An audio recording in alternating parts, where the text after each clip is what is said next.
The last operation that I participated in was Operation Seek and Keep,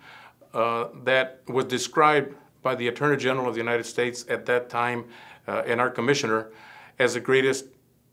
smuggling case in our history. In Operation Seek and Keep, one of the important things was that the accessibility or the ability to enter different countries that have lax immigration procedures, such as Ecuador, certainly Guatemala, and Panama, was crucial for these organizations to be able to set up their operations in those locations. What's also interesting was that the organizations were able to bring in some of their clients into Cuba, and then from Cuba they would be transported, or they would fly out to the Bahamas, where they were either placed on boats going into Florida, or would fly to one of the Latin American countries that I mentioned, like Ecuador and Guatemala. But what's important here is that they had an effective pipeline for all the nationalities. I mentioned the type of special interest aliens that were coming into South America. They included Iraqis, Syrians, Pakistanis,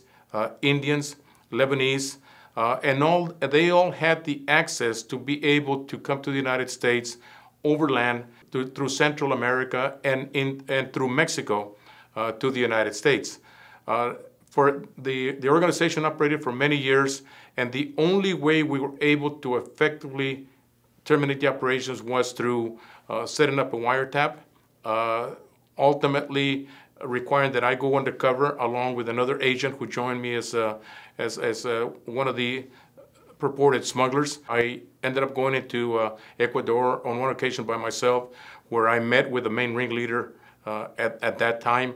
and ultimately I became one of the smugglers for the organization, of course with the concurrence of the Department of Justice. And in doing so, we gained the confidence of one of the top two smugglers, or one of the top two leaders of that organization, and were able to arrest him at that particular time.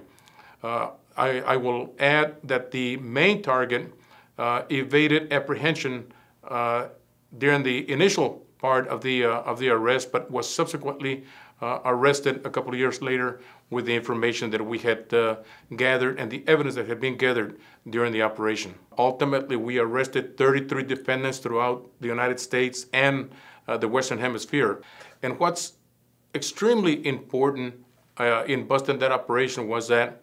we know, even though this was a pre-9/11 case, we now know that smugglers